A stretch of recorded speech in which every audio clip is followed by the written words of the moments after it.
60 economies have been hit by a fresh wave of Trump tariffs, and it has global markets rattled and some US allies angry. Washington slapped the new duties on because they say the affected trading partners have failed to do enough to prevent goods made with forced labour from entering global supply chains. Now, it's sparking another round of debate over trade and Washington's use of economic power. Confused? Well, we'll be breaking this down for you today. So let's take a look first at the White House announcement. Now, as you can see, it's based on the investigations under Section 301 of the Trade Act of 1974 and focused on goods produced with forced labour. And there's a long list of trading partners affected.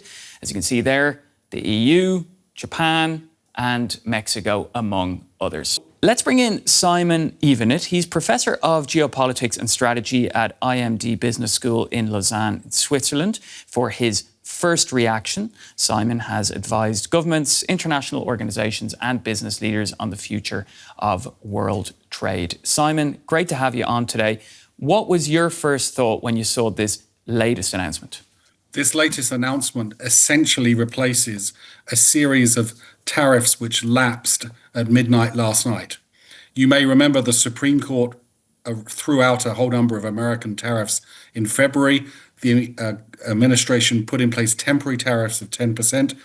They lapsed last night, and these new tariffs essentially replace those old tariffs. And I think the way to see this then is that essentially a temporary tariff has been replaced with a permanent tariff at around the same level. Well, before we dig into today's announcement, let's take a look at Donald Trump's use of tariffs. Even before he became president in 2016, Trump had championed using levies as a tool to bend international trade to Washington's advantage. Here he is in a viral speech from last year. I love the word tariff. You know, we're becoming rich as hell. My favorite word in the English dictionary is the word tariff. And people thought that was... All right, so Donald Trump loves the word tariff. We all know that now. But the US president has upended the world's trading norms, imposing tariffs on hundreds of nations, claiming that tariffs would rectify trade imbalances between the US and its trading partners and even revive US manufacturing jobs. But Trump has hit a number of roadblocks, primarily in the courts. In February, the US Supreme Court struck down several of his tariffs, forcing his administration to come up with more targeted legal justifications for them. And earlier this week, for example, he used a century-old law to impose tariffs on the US's neighbour to the north, Canada. Now, that law allows tariffs on countries that discriminate against US products. Simon, what's the real objective behind these new tariffs, and are they really about forced labour or about US power and leverage? These new tariffs are really about a profound change in the US policy towards openness that this president has been committed to for much of his life. And he believes that the US has been too open to imports, that has caused US manufacturing industry to shrink, that jobs have been lost, and that this is both an economic harm to the US as well as a harm to the US's military status. And so he and his team have found a number of different ways to essentially raise tariffs to the levels of that we're seeing today. He promised to do this during his last presidential campaign. He started doing it last year. As you said, the Supreme Court kicked back some of those actions, and now he's essentially following through, using a tool which is less likely to be challenged in the courts. One thing we've learned through this entire process is just how many different tools the US Congress has given US presidents to be able to raise tariffs, and he's using whichever tool he can get away with. So essentially, you're saying he's using a tool. Is that why he's using then this Section 301? And what makes this law then useful for Donald Trump to be able to impose those tariffs? The Section 301 is useful because it is very wide-ranging.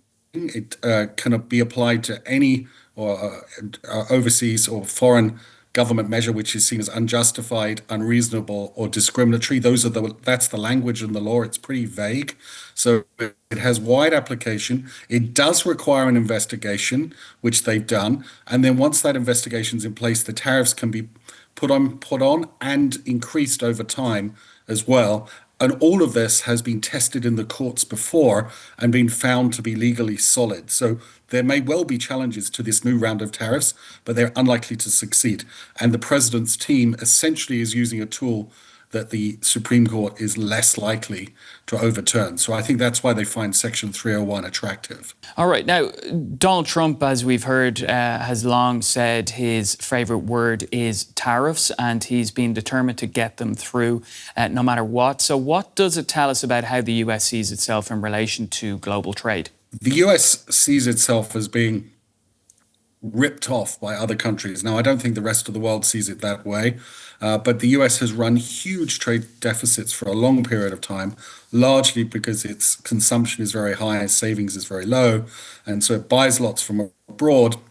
And this has always been perceived as being, to them, as being somehow unfair. And this has been the nub of the disagreement. The rest of the world turns around and says, look, you want to buy so much stuff, you can't produce it, so we'll source it, but don't come back and blame it on us. Whereas the Americans turn around and say, well, look, that is money which could be spent on American produced goods, in which case American firms should ramp up production. They don't. So therein lies the problem. So I think the American view on openness has changed, especially as they have seen China become more and more competitive, and there's a concern that ultimately China will overtake the United States, and the US is trying to find a way to rebuild its manufacturing industry before that happens. Does Washington care about the diplomatic fallout? Because, I mean, considering, you know, the fact that forced labor is sort of an element of this latest round of tariffs, are they not concerned about how that's going down around the world? The short answer is no, because as we argued earlier, the use of forced labor here is essentially a contrivance to be able to put in place a new set of tariffs permanently. I suspect there's not much American concern for forced labor enforcement abroad in practice, but it turns out that this is rhetorically very, very convenient. I mean, would you like to be a foreign trade minister defending why your country doesn't enforce laws against forced labor? So rhetorically, it's very useful. Do the Americans care about the fallout from abroad? This administration, almost certainly not. Now, you've touched on it already, but what options do countries really have now? Can they negotiate, retaliate, challenge them, or just accept their new reality with the United States? So they can challenge, they can complain. That's not going to get them very far. They might negotiate. That might get them somewhere.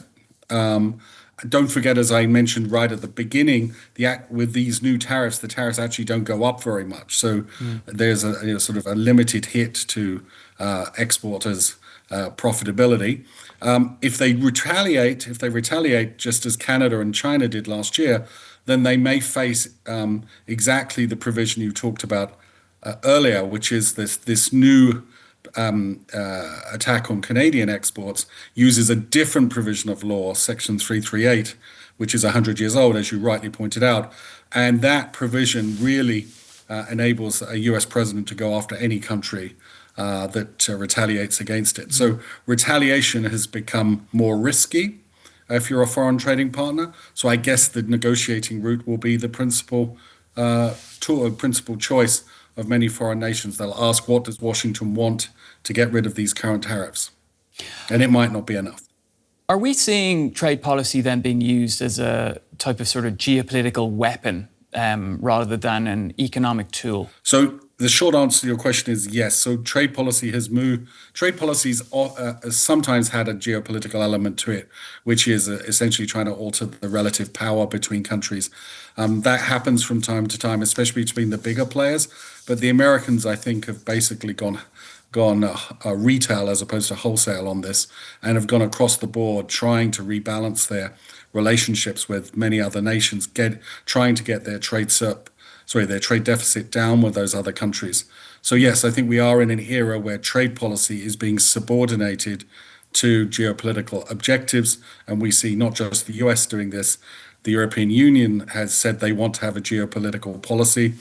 China clearly has one. Japan has one too. So this is the trend towards more geopolitically driven trade policy, which means in practical terms, the ability of firms to export to foreign markets is now a function of diplomacy and geopolitics.